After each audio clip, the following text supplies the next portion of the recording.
Bismillahirrahmanirrahim. Assalamualaikum warahmatullahi wabarakatuh.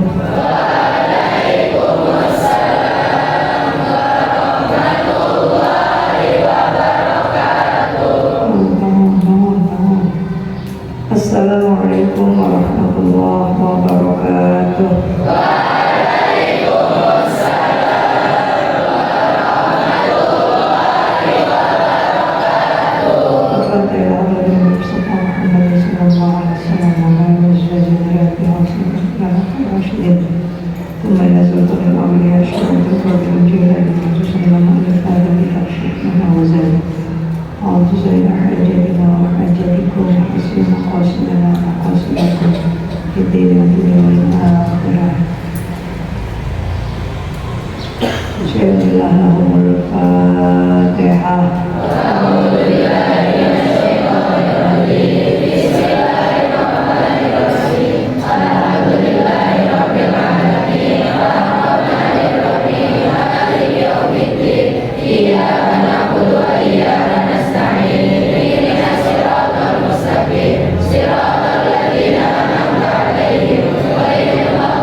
Bismillahirrahmanirrahim. Jadi buka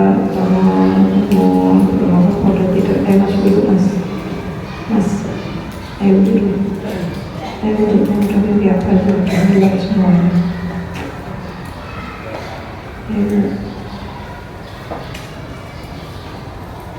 Bismillahirrahmanirrahim. Ayam lagi buka semuanya kitabnya.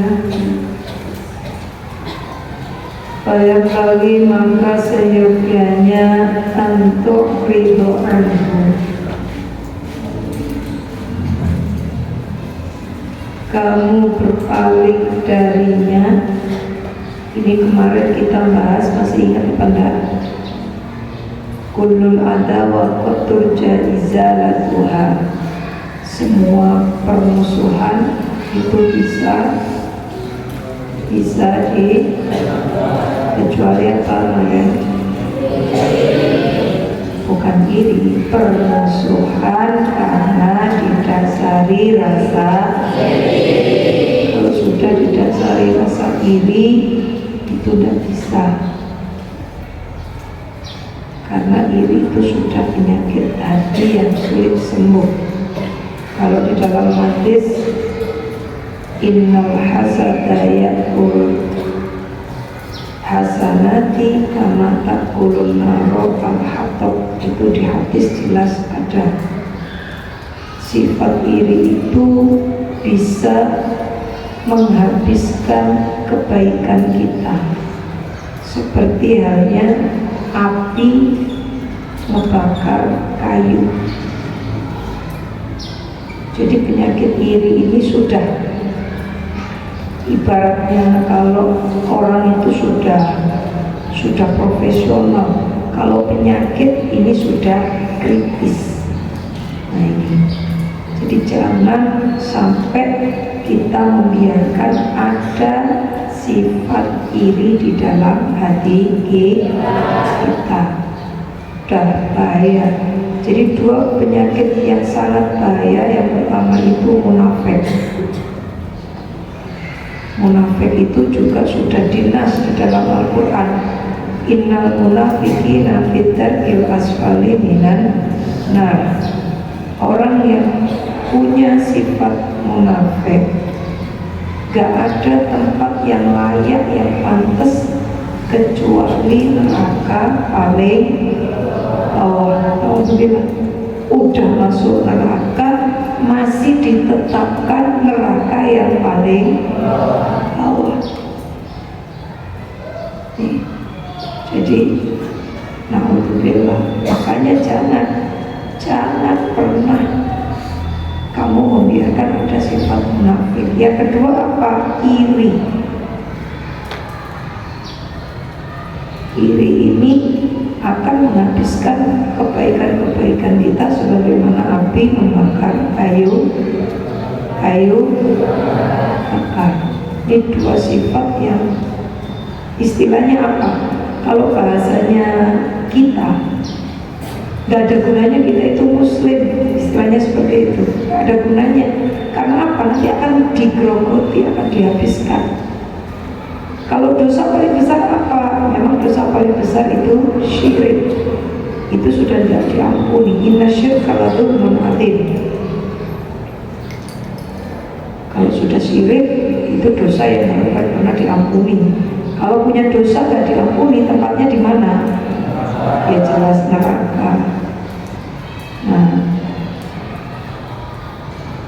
yang kedua setelah syirik apa? Dosa yang paling bahaya. Coba pulpennya bisa berhenti, Mbak. Udah ngingetin jangan pakai pulpen cetek-cetek, masih aja. Yang kedua adalah dosa bohong. Dosa apa? Apa buktinya? Di hati sudah ada ra'su kullu dzunub al-kadzib. Kepala pokoknya semua dosa itu adalah bohong. Jadi setelah syirik bisa nggak main pulpen, Mas? Di dosa setelah syirik itu adalah bohong yang besar. Nah sekarang coba dengerin, ada berapa sifat yang Umi sebut, kira-kira jauh apa enggak sama kita? Yang pertama tadi ada apa? Iri. Iri itu deket sama kita apa enggak? Sering enggak kita ngerasa itu? Hati-hati. Ternyata iri adalah bagian dari sifat yang sangat-sangat jelek. Yang kedua, munafik. Munafik itu tandanya 3. Kita urut. Tanda pertama, kalau ngomong bohong. Kira-kira deket sama kita apa enggak? Deket sama kita apa enggak? Yang kedua, kalau janji, janjinya palsu. Kira-kira nempel sama kita apa enggak? Bangun, bangun. Kalau ditanya bangun. Masya Allah, lompat tidur bapaknya ini. Mas, Mbak, mau ngaji atau mau tidur? Kalau tidur, Umi tutup, silakan tidur, tidak masalah. Ya, belajar punya akhlak yang baik. Udah sentuh-sentuh lagi. Tanda munafik yang kedua apa, Mbak? Edil, butuh dil. Edil, butuh dil. Ayo. Nomplok kanan, nomplok kiri, SMK. Ayo.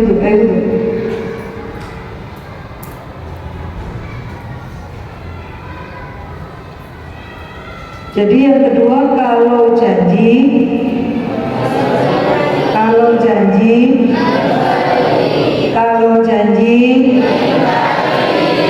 kayak siapa? Nah, ini. Jadi Umi cuma bisa mengingatkan.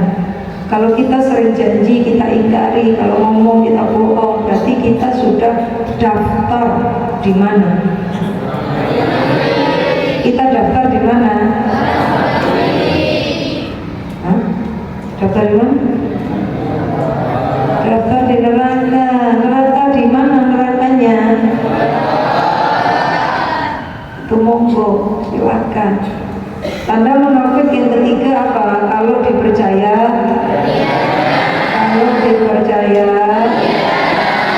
suruh sekolah apa sekolah? Nah ini tinggal kamu yang tahu. Kamu pamitnya orang tua sekolah, kamu keluar dari pondok, rusunawa, dari kamar, izinnya ustadz-ustadzah sekolah. Ternyata alam yang tahu kalian. Nah ini hati-hati. Itu tanda-tanda orang munafik. Yang ketiga apa tadi? Bukan, setelah munafik apa tadi? Kalau syirik alhamdulillah. Nggak ada di sini yang syirik, insya Allah. Nggak ada yang pergi ke dukun kan? Ada yang suka ke dukun. Ada yang suka ke dukun?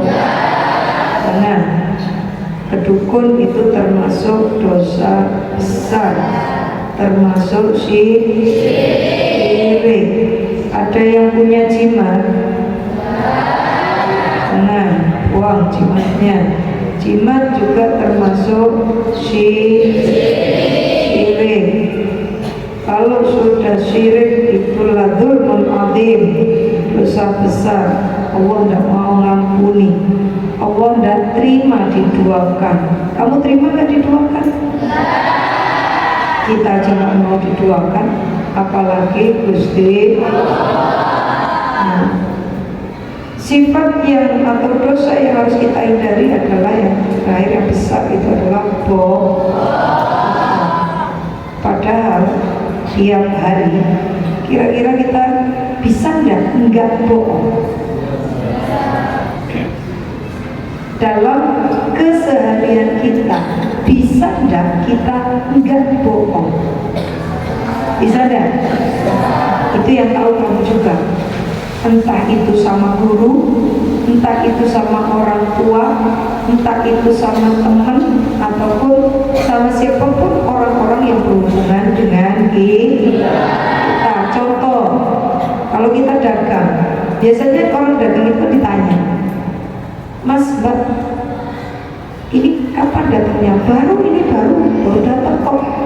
Padahal sudah Mas dulu, Mas. Ya, Mas. Udah mimpi apa lama?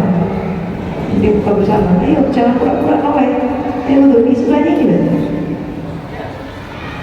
Nah, ayo, kalau sudah merasa tidur, nggak usah pura-pura. Jual mahal. Ayo, virusnya harus dibabat. Kalau bapaknya kejauhan, ini sederet ini berapa? Ada 10 yang tidur. Monggo, Bu Guru disuruh untuk aja yang tidur-tidur. Untuk aja.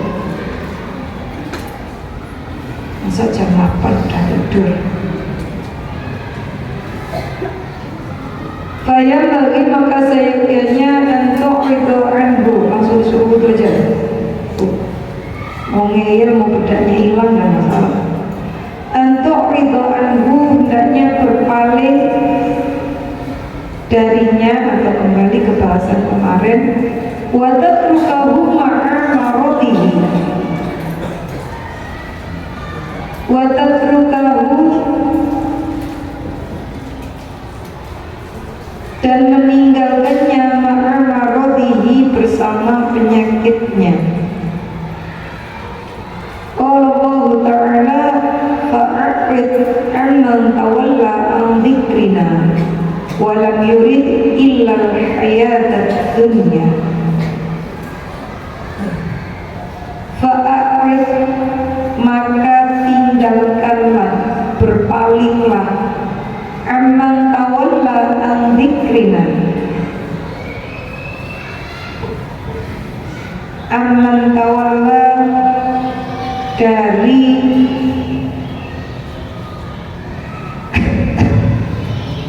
orang-orang yang berpaling an dzikrina, dari peringatan kami.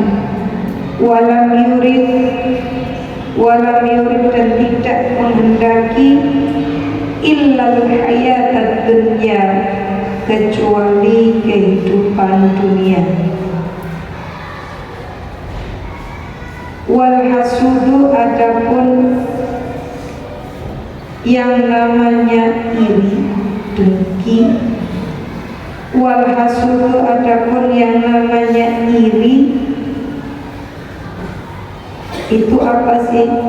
Bikulli ma yaqulu, dengan tiap-tiap apa yang diucapkan.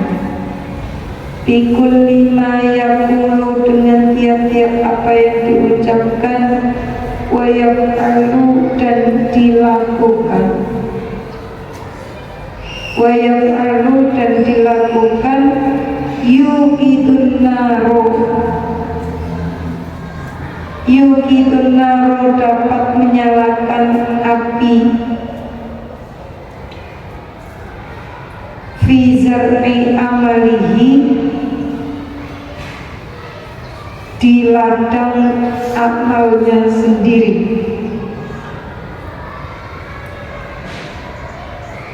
Nah, ini baru yang baca tadi. Jadi hasad, iri itu apa? Apa yang diucapkan, apa yang dilakukan, itu ibaratnya orang yang nyalain api di tengah kebunnya sendiri. Jadi omongannya itu jadi api, perbuatannya itu jadi api, dan api itu nyala di ladangnya sendiri. Jadinya apa ladangnya? Kebakar. Nah, itu orang iri. Jadi iri itu tidak dapat apa-apa, justru menghabiskan apa yang ada pada diri kita. Kebaikan kita itu nanti habis. Kama qala Nabi sallallahu alaihi wasallam, al-hasadu, bahwasanya iri, dengki, ya'kulul hasanati, dapat memakan kebaikan, kama ta'kulun naru, seperti halnya api yang memakan al-hatoba, kayu bakar. Kayu dibakar, kebakar apa enggak? Cepat apa enggak? Cepat. Hatob ini kayu yang kering, yang siap dibakar, itu namanya hatob. Jadi memang dia untuk dibakar. Nah, kamu bayangin kayu bakar dikasih api ya cepat ludes. Dan itu ibaratnya iri menghabiskan kebaikan kita. Rugi nggak berarti kita? Rugi banget. Iri itu rugi banget, sudah.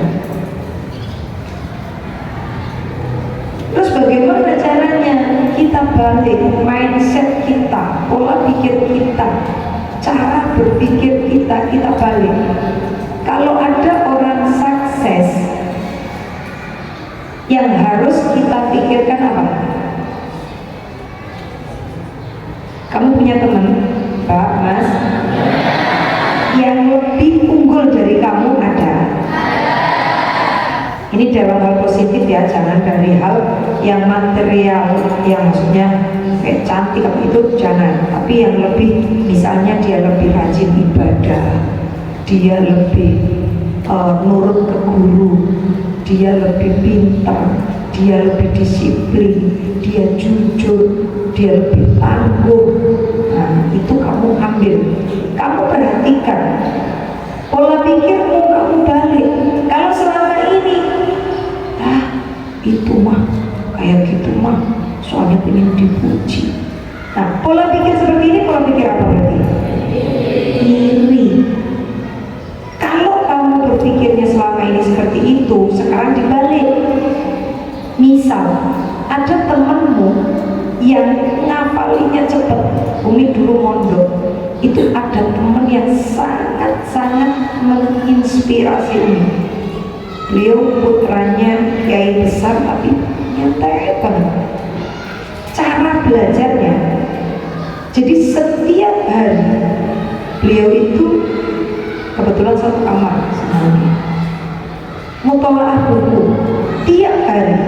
Jadi dia itu mau guru mau apa itu bawa buku. Jadi sembari ngobrol itu dia nyempetin baca. Itu tiap hari, setiap hari, tidak pernah enggak.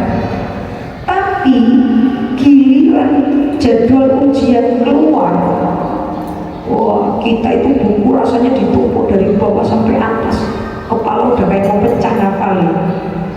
Dia itu malah ngapain?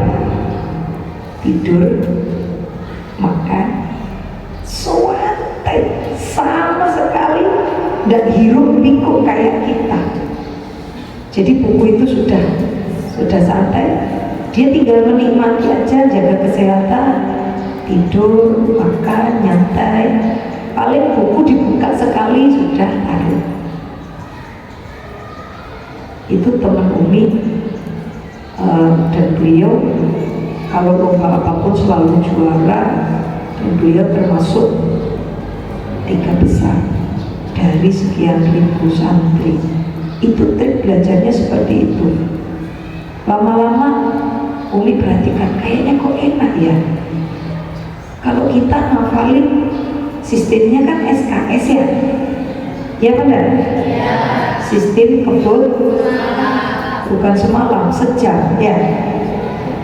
Gitu pingin bisa, lah dari mana?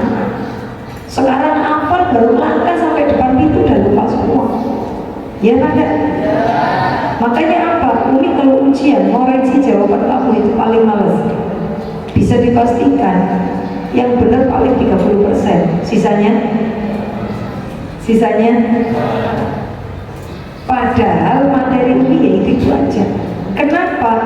Karena Umi yakin keseharian kamu tidak pernah mutolabah, tidak pernah mengulang, dan kamu hanya SKS, sistem kebut sejam. Gimana mau bisa ya, gak bakalan. Jadi gak usah dikoreksi pun, Umi ngelihat tulisannya aja sudah kelihatan.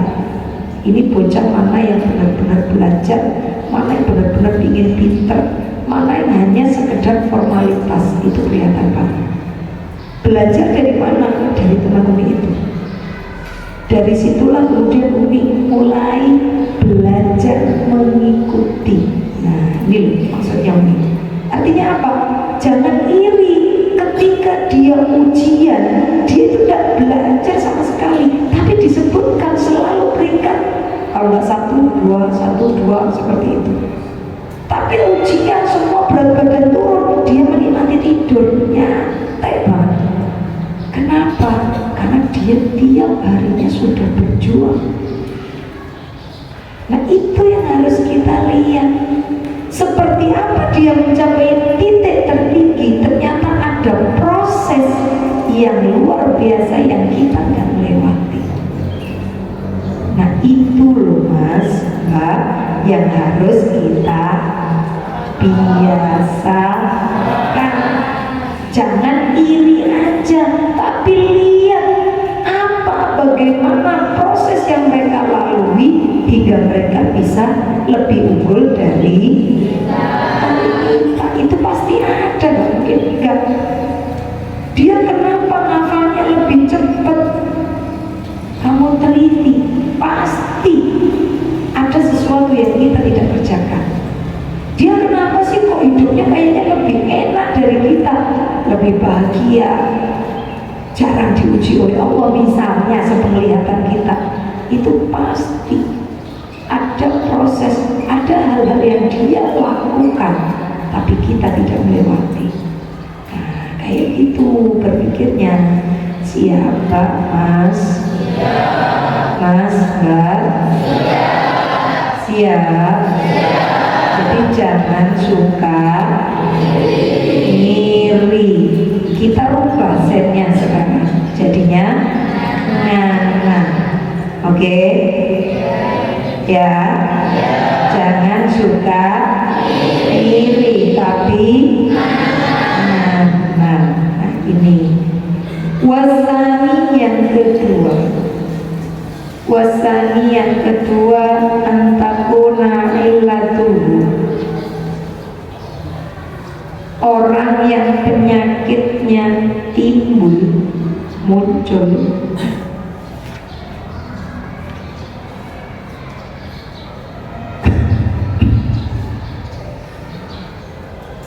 minal himakoti, karena sebab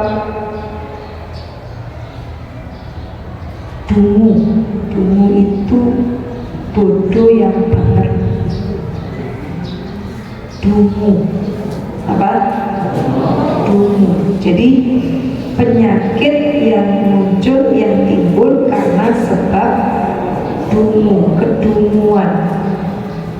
Kalau bahasa kita bisa disebut jahil murakkab, boleh. Jadi bodohnya double. Nah, ada penyakit yang muncul karena sebab bodoh, tapi bodohnya ini bodoh yang banget, wa huwa aidon, dan penyakit tersebut juga layak balul ilaja, gak bisa diobati.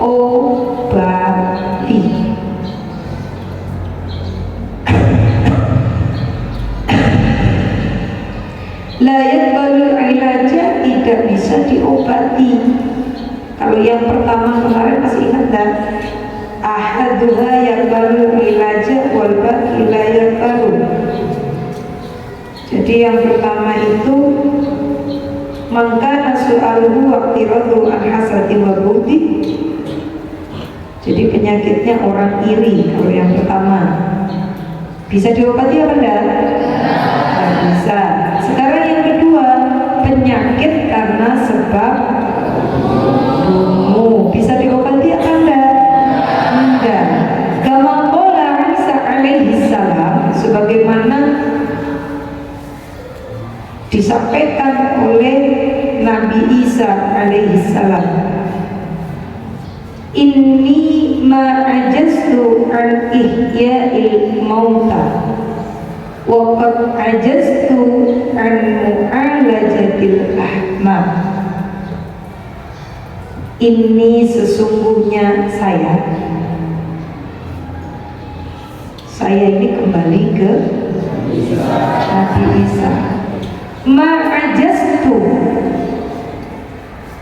tidak kesulitan.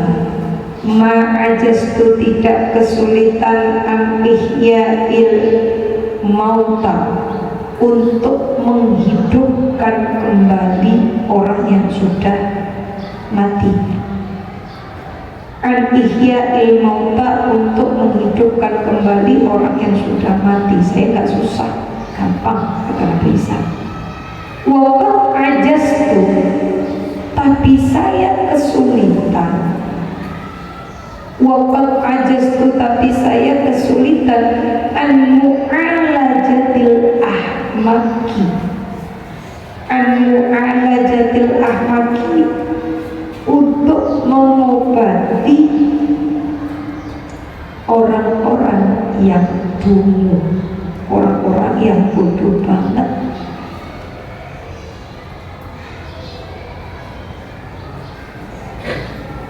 Jadi bodohnya itu banget. Wadhalika rajulun yashtaghilu bi talabil ilm. Wadhalika, dijelaskan di sini penyakit dungu itu apa sih? Wadhalika, dan dungu tersebut rajulun yastaghilu, manakala ada seorang yang sibuk. Rajulun, manakala ada seseorang yastaghilu, yang sibuk bitolabil ilmi, untuk mencari ilmu. Zamanan qalila, dalam waktu yang singkat.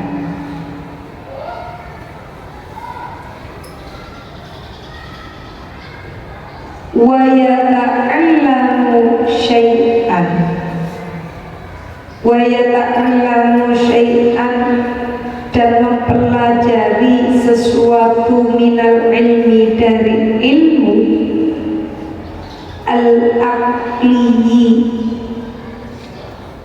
baik yang terkait dengan akal atau ilmu yang rasional, wasyar'iyyi, maupun ilmu syariat.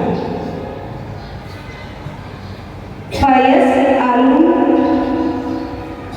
lalu ia bertanya, wa ya'taridu min himaqatihi, wa ya'taridu, dan menentang, min himaqatihi, karena kedunguannya. Karena orang ini memang dungu, dia menentang. Siapa yang ditentang? Alal alimil kabir, terhadap orang alim yang agung. Berarti tentang siapa ini? Ya gurunya. Ngelawan orang yang jelas-jelas sudah punya ilmu. Al-alim itu orang yang punya ilmu, masih ditambahi al-kabir yang agung, berarti ilmunya sudah dalam. Alladzi madha umruhu, yang telah menghabiskan umurnya fil ulumil aqliyah, untuk belajar ilmu bangsa akal atau rasional, wa syar'iyyati, dan bangsa syarak.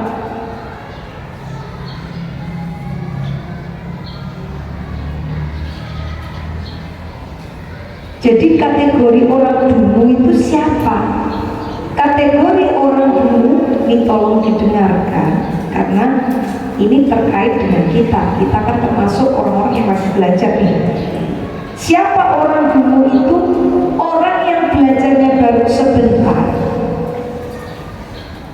Ya, tadi disebutkan orang yang belajarnya zamanan qalila, belajarnya sebentar, masih sebentar, belajar ilmu masih sedikit, sudah berani menentang orang yang alim, orang yang agung, orang yang menghabiskan waktunya untuk belajar.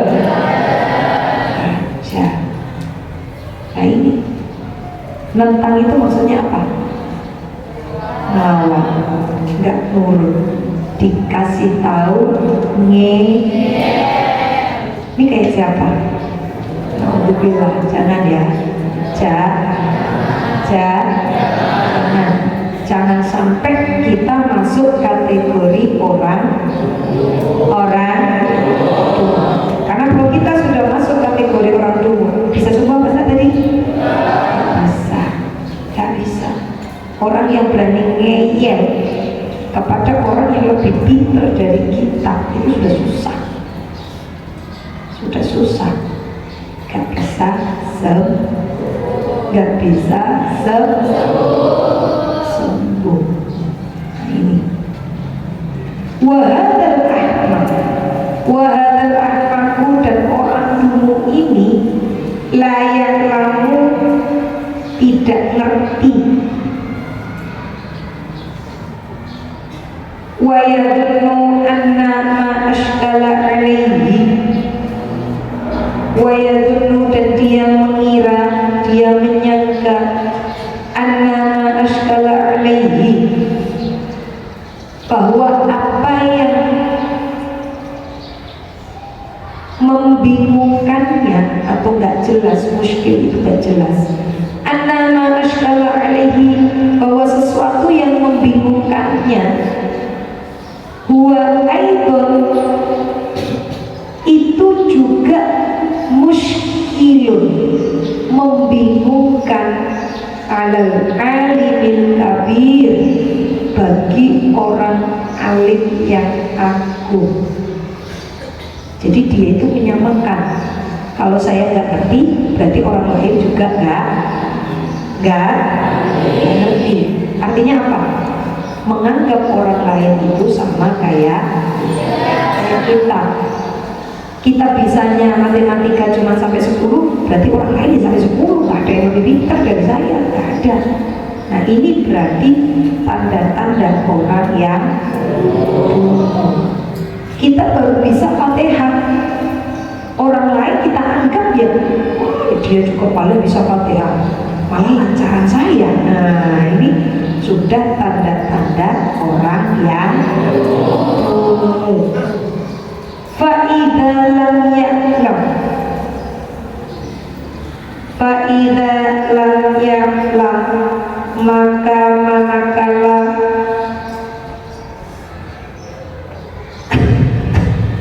dia tidak mengetahui hadal qudrat,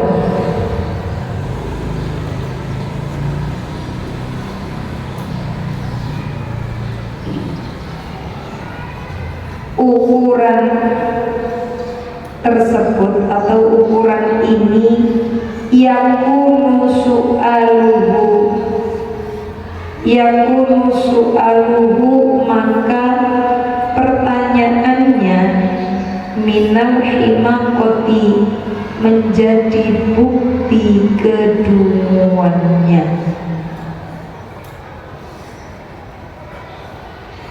Fayam bagi maka seyogyanya Allah tashtagila bijawabi, gak usah repot-repot jawab. Nah, ini enak kalau sudah ada dalilnya kayak gini, kita gak kesalahan. Jadi pertama, ngadepi orang iri perlu ditanggapi apa enggak? Perlu. Yang kedua, ngadepi orang dulu perlu ditanggapi apa enggak? Jadi kalau ada orang ngeyel aja, belum apa-apa ngeyel, dia padahal ilmunya pas-pasan tapi sudah ngeyel, perlu enggak kita layani? Enggak perlu. Justru kelihatan orang yang ngajak debat tapi debatnya sudah bisa kita baca, oh cuma segitu, lebih baik kita nggak usah menanggapi, biarin. Nah, gitu. Kalau bahasa kasarnya adalah sudah ada level kita tanggapi. Dalilnya apa? Di kitab sudah ada, disampaikan oleh Imam Ghazali. Jadi enak kalau kita ini melihat, kalau kita berkumpul dalam suatu komunitas itu kan macam-macam, iya enggak? Iya enggak? Ada yang ingin tampil walaupun pas-pasan. Justru orang yang punya ilmu itu biasanya sudah gak ingin tampil, sudah dikenal orang yang gak dikenal juga gak masalah. Justru orang yang ingin tampil, ingin dikenal orang itu biasanya masih dangkal. Nah ini wasal isu yang ketiga. Sekarang yang ketiga, ayyakuna mustarsyidan,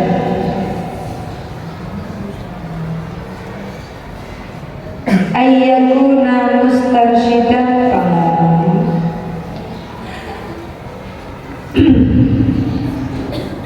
orang yang minta petunjuk.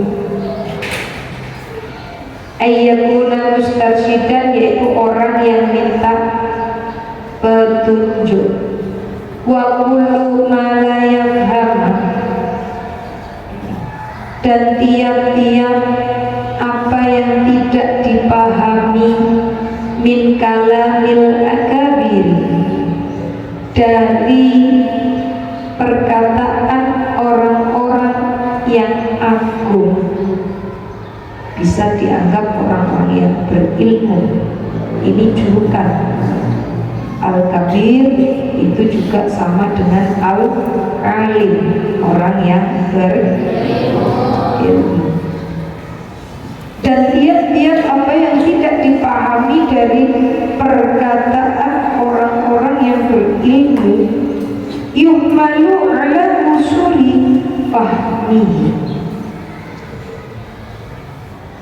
yuhmalu harus diakui, ala usuli fahmihi sebagai bentuk terbatasnya pemahaman. Jadi kalau kita belajar, guru sudah ikhtiar menjelaskan, kita nggak paham, guru ngejelasin lagi kita nggak paham, padahal kita sudah memperhatikan, berarti kita harus akui bahwa memang kita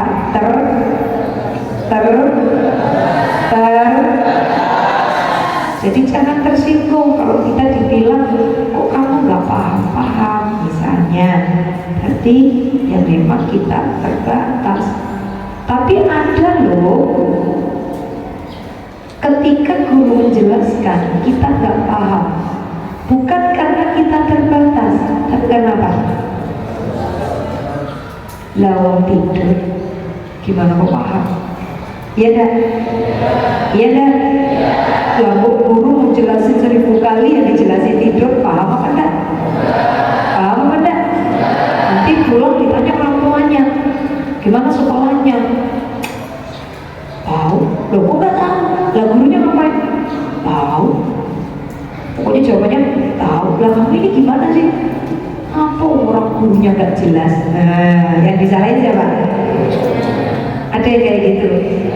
Ada. Orang tua ada yang menyampaikan ke saya, Mi, kata anak saya gurunya nggak jelas. Mi ketawa. Ya gimana mau jelas ketika dari assalamualaikum pembuka sampai assalamualaikum penutup kitanya tidur. Guru mau jelasin pakai model apapun, pakai media apapun, jelas apa enggak? Jelas apa enggak? Ya enggak bakalan. Nah ini bahayanya ketika orang tua 100% hanya menerima laporan dari anak, tidak cross check.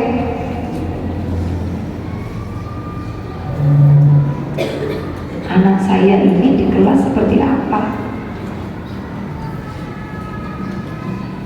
Wa kana su'aluhu lil istifadah. Wa kana su'aluhu, adapun pertanyaannya, lil istifadati, untuk mencari faidah, pemahaman. Lakin akan tetapi yakunu balidan,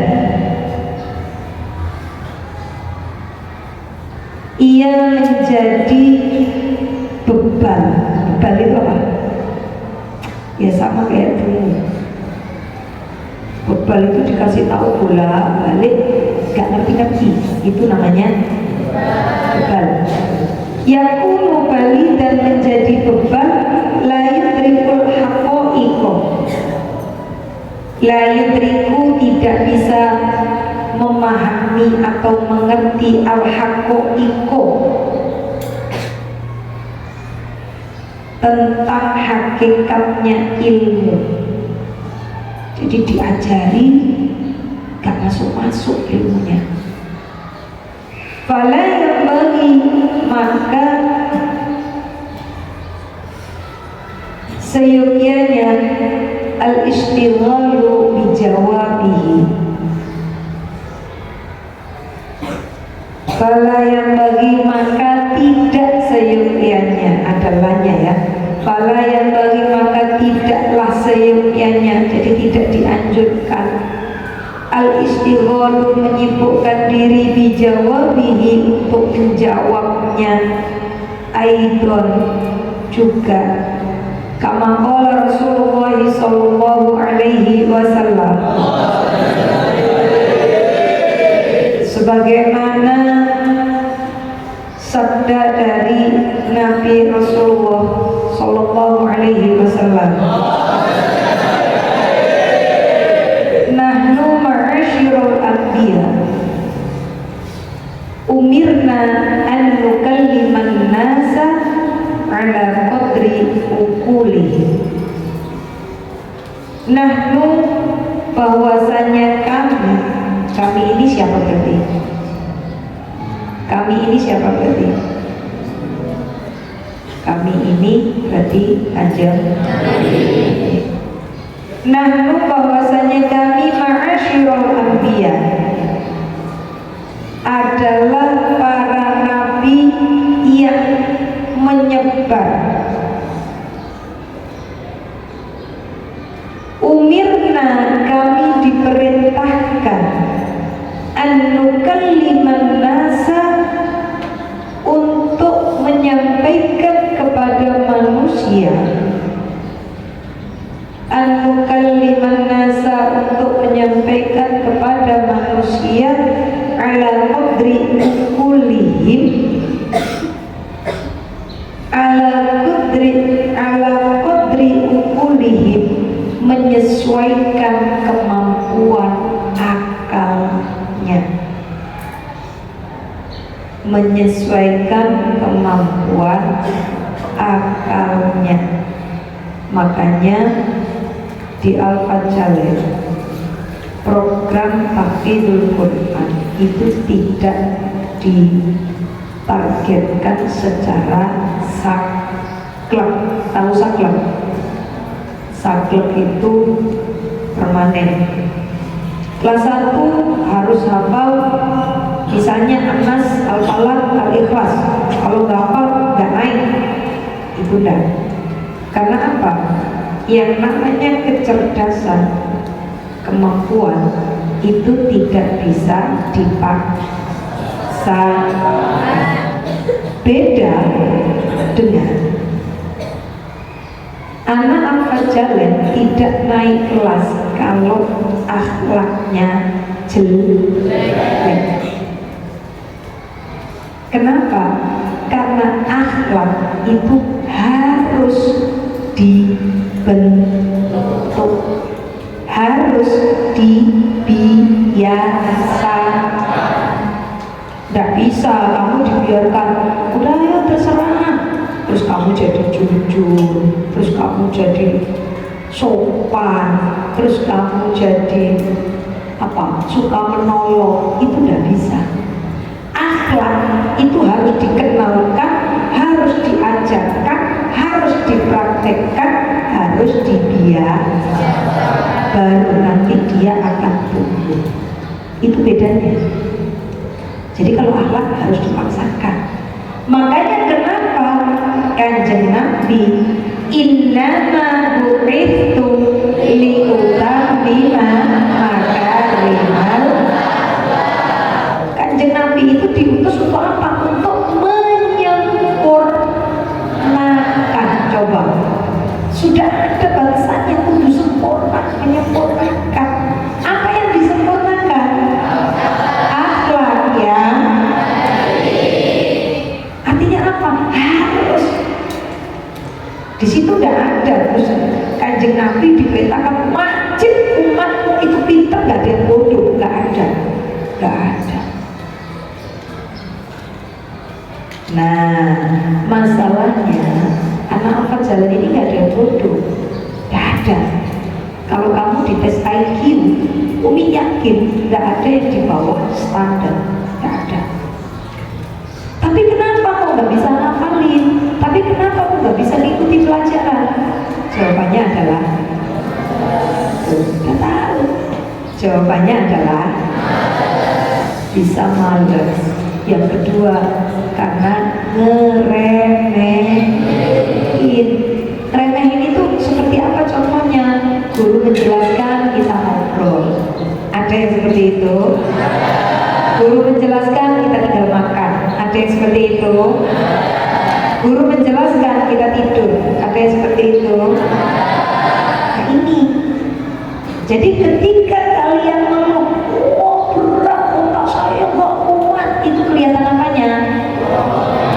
Pokoknya. Jadi udah langsung kelihatan karaktermu. Berarti kalau pembelajaran kamu suka main, kamu suka main. Karena apa? Insya Allah anak Al-Fajr itu gak ada yang bodoh, gak ada IQ-nya yang di bawah rata-rata, gak ada. Tinggal bagaimana kamu mengelola itu menjadi akhlak yang baik. Kalau akhlaknya baik, otomatis dia bisa ngikuti pelajaran apa enggak? Pasti bisa. Akhlak yang baik bagaimana ketika pembelajaran? Fokus, perhatikan guru, nggak fokus jebret. Dari situ aja udah kelihatan. Nggak bakalan guru jelasin kayak apa paham. Jadi kalau kita ngajar, kok ada yang murid asik dengan dirinya, entah dia kegerahan yang alasan, oh kelasnya nggak ada asik, itu sudah menandakan bahwa kita masih asik dengan diri ini kita yang ngajari. Makanya kenapa ulama dulu, kamu bisa bayangin, ulama dulu tinggal di Arab. Arab itu dingin apa enggak sih? Dingin apa enggak? Panas. Di sana ada AC enggak? Enggak ada. Zamannya para sahabat dulu asik, enggak ada.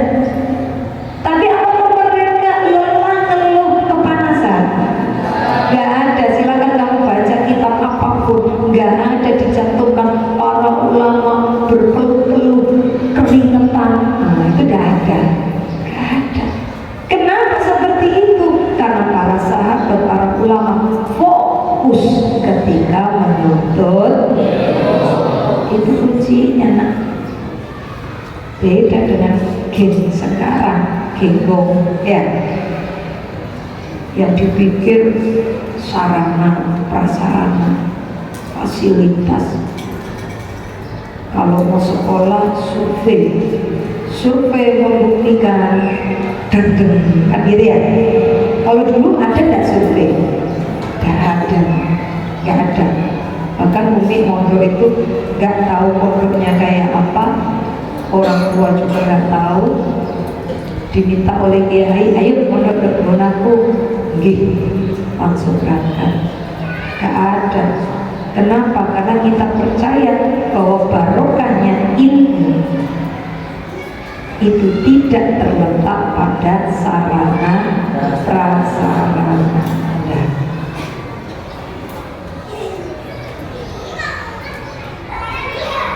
Wa amal marad, adapun penyakit alladzi yaqbalul ilaja, yang bisa diobati, fahuwa ayyakuna mustarsyidan, yaitu orang yang minta petunjuk, akilan, dia bisa berpikir, fahiman, dia bisa memahami. Nah ini yang golongan keempat.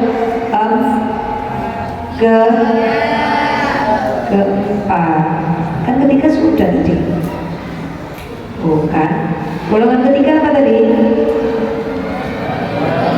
Orang yang minta petunjuk tapi nggak bisa memahami.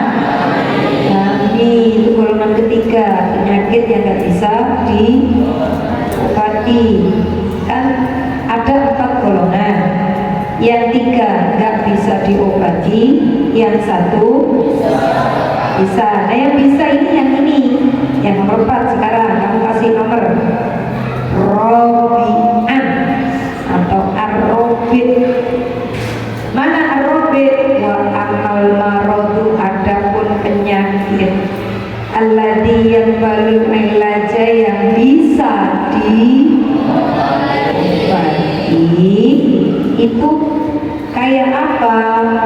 Ayyakuna mustarsyidan, orang yang minta petunjuk, akilan, dia bisa berpikir, fahiman, dia bisa memahami.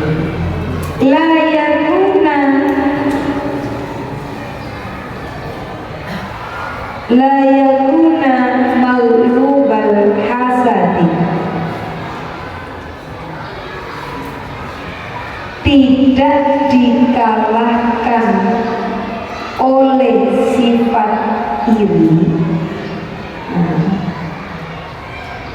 La yakuna maglubal hasadi, tidak dikalahkan oleh sifat iri, wal ghadabi, dan marah, wa hubbas syahwati, dan juga mengikuti hawa nafsu, wal jahi, cinta terhadap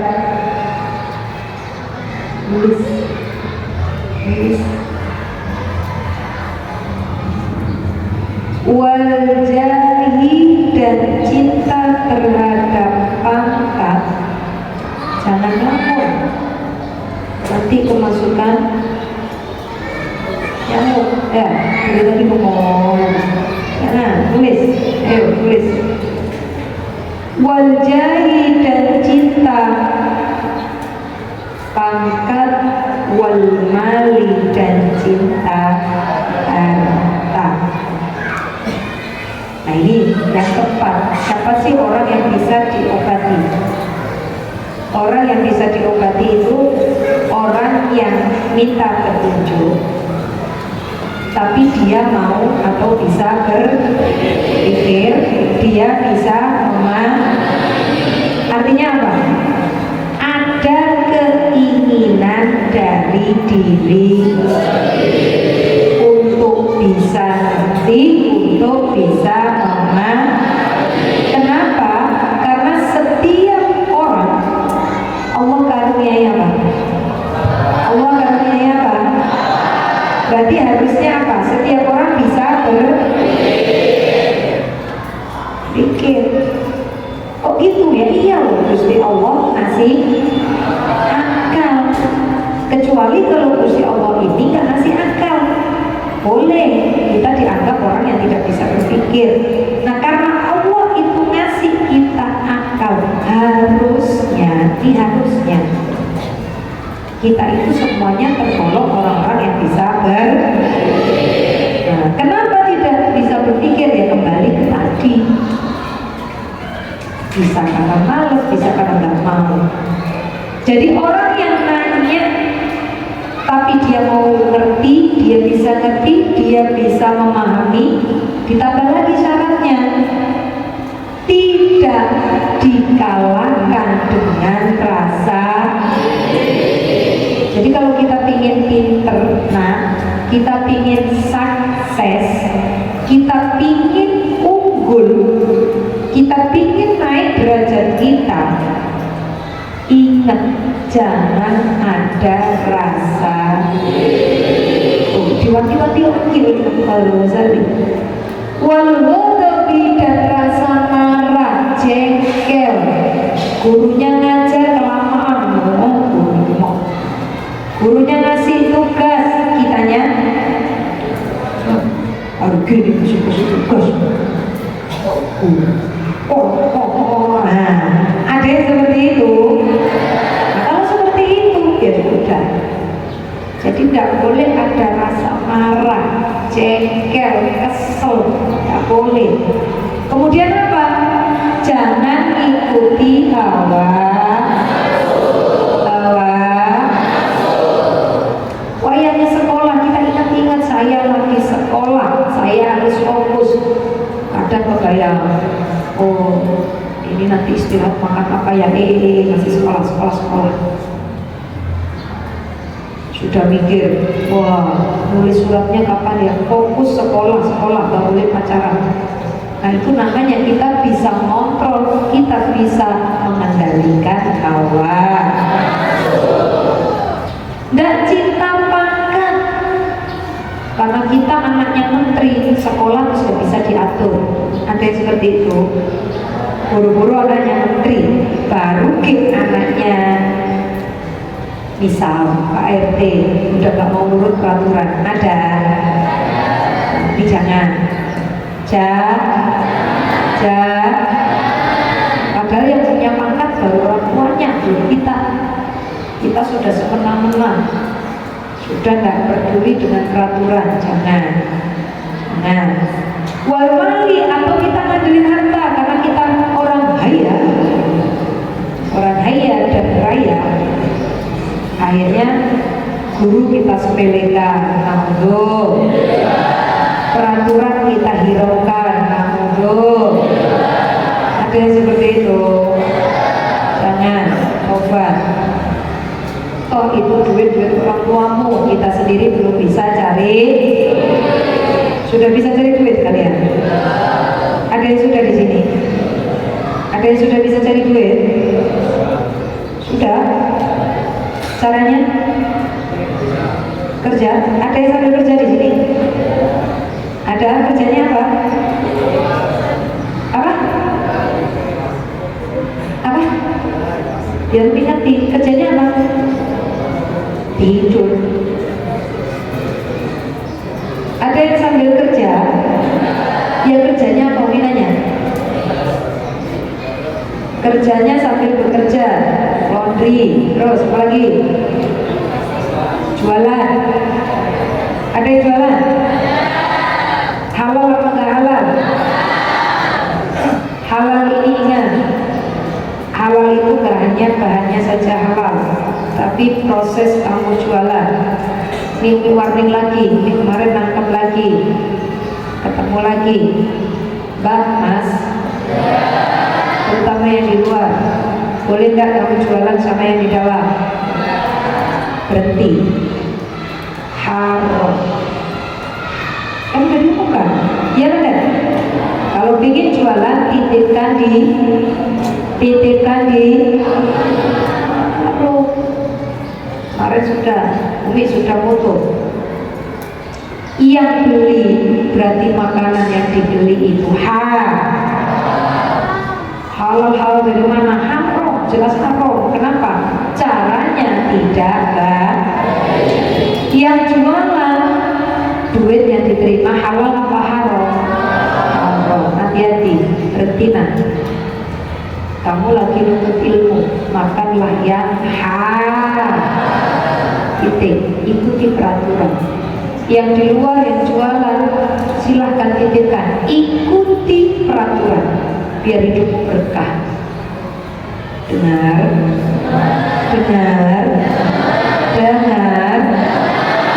Ini anak putri yang banyak, susah benar.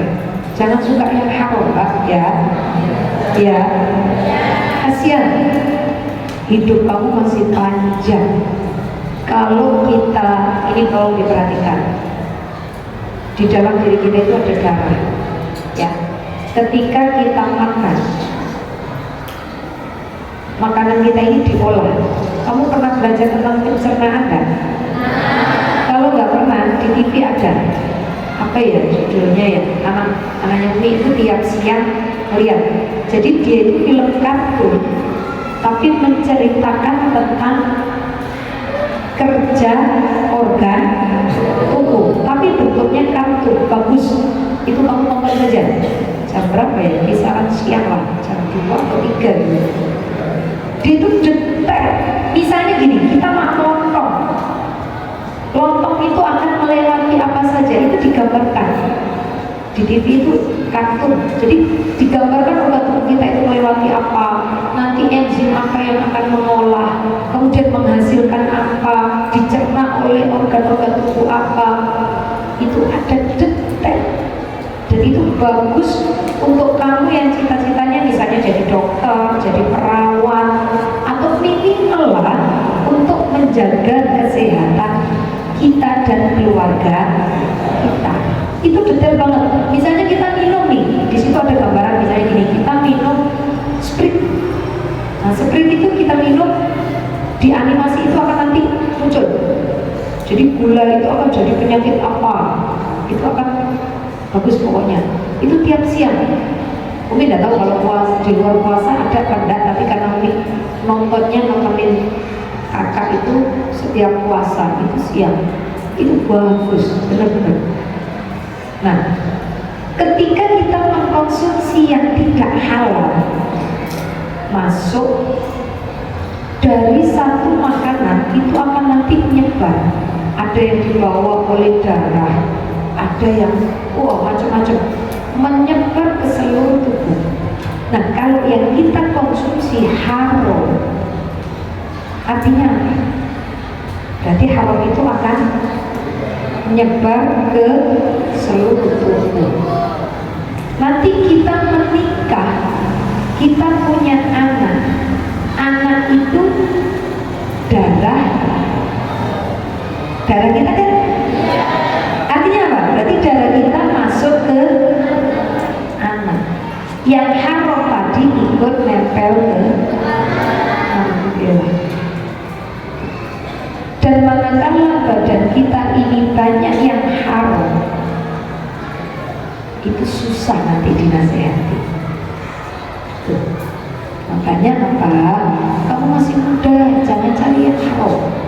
Jangan pernah deketi yang haram. Jangan pernah senang dengan yang haram.